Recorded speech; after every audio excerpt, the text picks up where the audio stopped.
We are at it again with the non-alcoholics, folks. I am the Mighty Plantain. I got Bouch with me. Not too long ago, we did 3 more non-alcoholic brews. We did the Beck, the St Pauli Girl, and the Coors. And if you remember a while back, we did 5 other non-alcoholics, and then we did the comparison. And we kind of had to do a little bit of a crapshoot. As far as those went, but these we actually found they're pretty much the same. Exactly. I was going to say, it was they're from the same brewery, so. Yeah, it was kind of a guessing game for the first 5 to figure out what we should match them up against, because there was no direct same label alcoholic version of the non-alcoholic. But like Bouch was saying, with Coors, St Pauli Girl, and Beck's, they all have their regular equivalent because they didn't change the name. They simply brewed the non-alcoholic and kept it the same name as the regular brew. So we're going to start off by hitting these Coors up. We're going to take a quick refresher on the Coors, on each the of them. Non-alcoholics.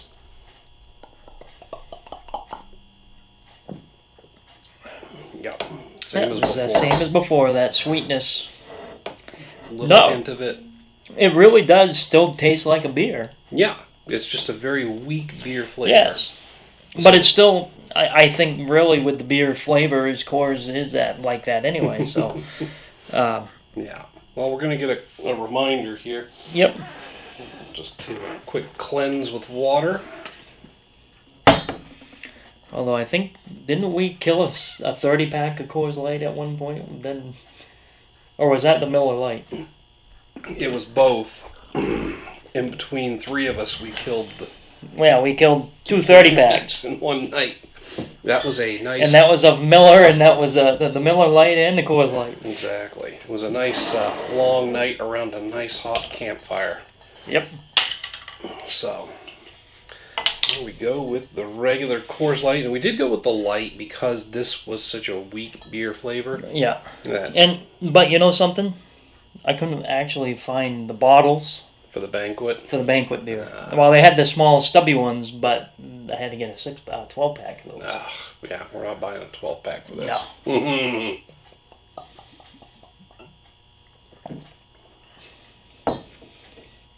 Yeah. Really, no difference in flavor. See, I'm getting slightly more beery bitterness. I think you're getting that because of the alcohol in it. Well, I mean, the alcohol. And really, I mean, you're gonna taste that. So.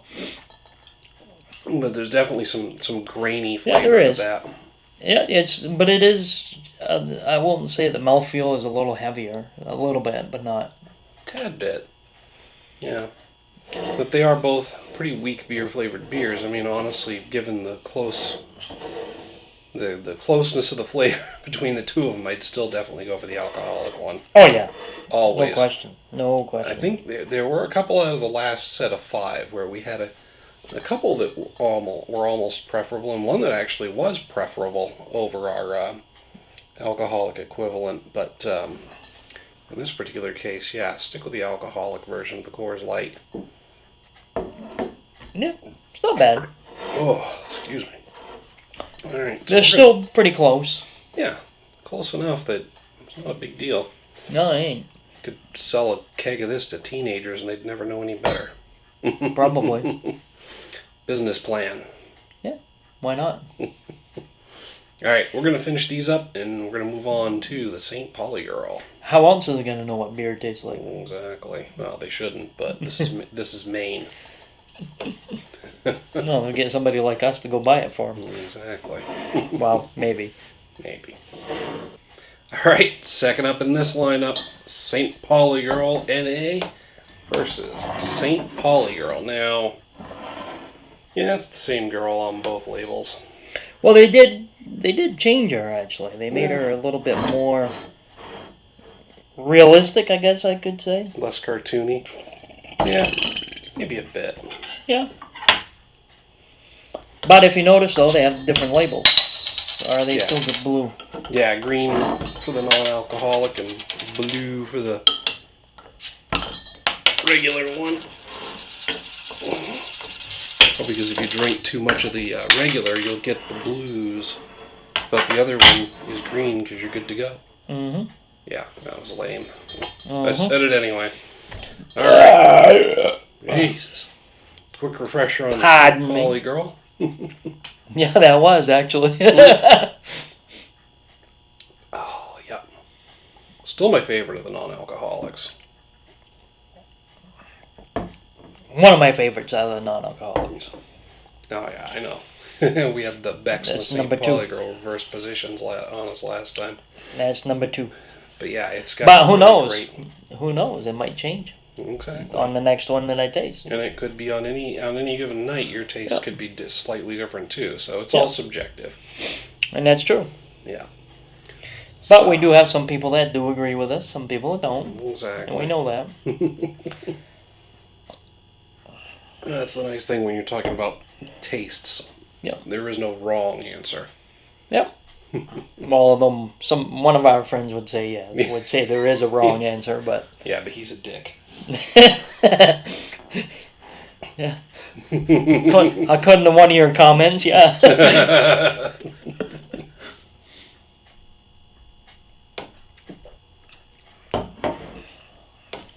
Oh, yeah.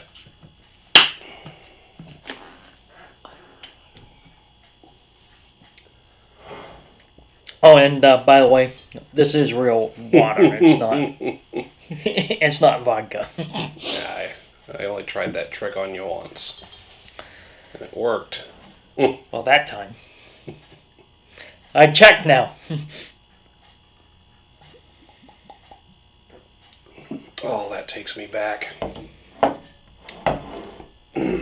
Back in the Bud Light and Miller Lite days, we used to splurge once in a while.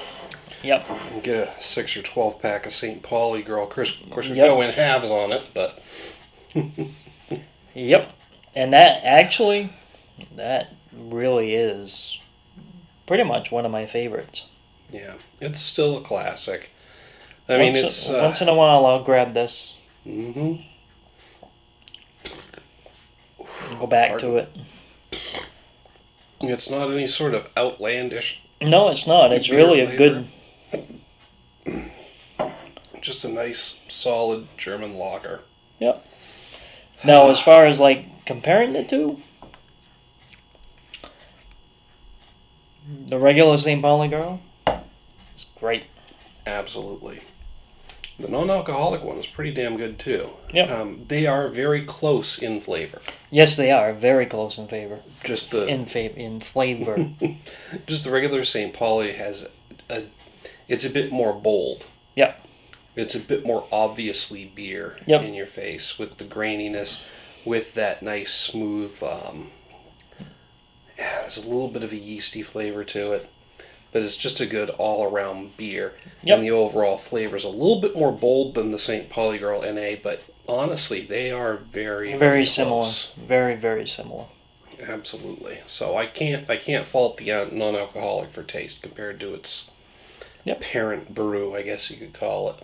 It's a very good beer still. Mm-hmm. So we'll finish these bad boys up, do a quick cleanse, and then hit the Becks. Yep. And finally, we come up to the Becks with its regular counterpart here. It's almost like hanging out with some old buddies and their fucking weird cousins that nobody talks about. You know? Yeah. Because we've had all these other beers back in the past when we were starting to experiment with something other than Miller Lite, Coors Light, Bud Light. But, you know, nobody ever taught about the fucking non-alcoholic shit before. So, yeah, it's just like hanging out with some old buddies and they brought their weird cousins. Really, I don't remember this many non-alcoholics neither, though. No, because we never looked at them before. Yeah. And the only ones I remember was Old Duels from back then. And well, for the longest time, they were the only game in town. Right, so. For non-alcoholics. Yeah. Until we started importing more beers. Right.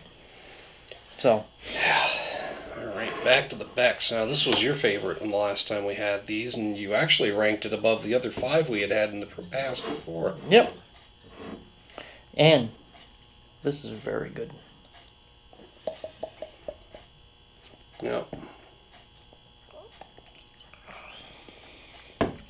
I do gotta say, it is It very good non-alcoholic. It's got yes, it is. It has that flavor. great beer flavor, which is why I like it a little more than the St. Pauli Girl. Mm-hmm.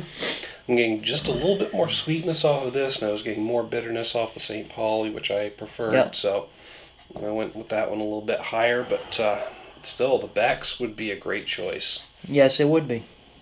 Very much. If you have to drink non-alcoholic beer.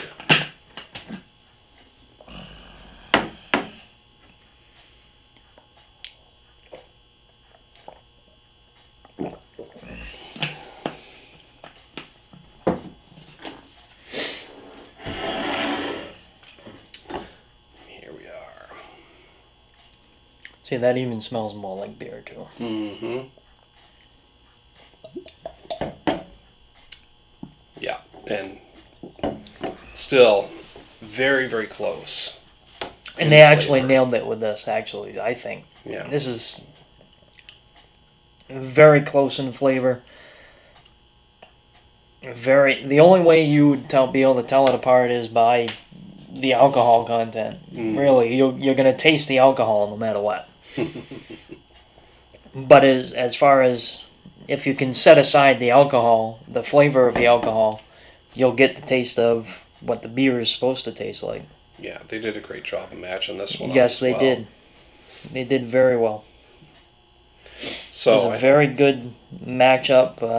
They had really good beers to begin with. Beck's was good, always good too. Oh yeah.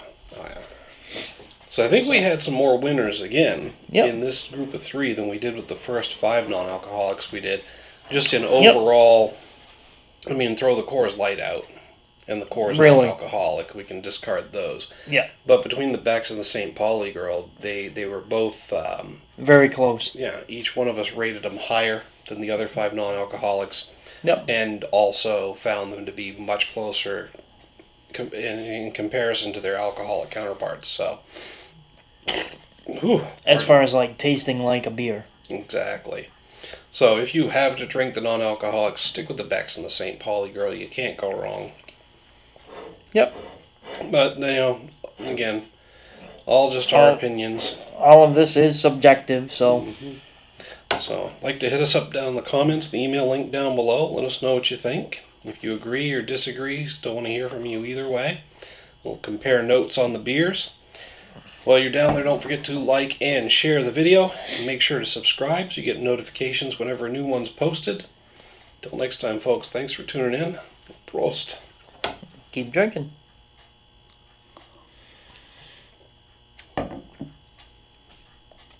So you're just going back and forth now.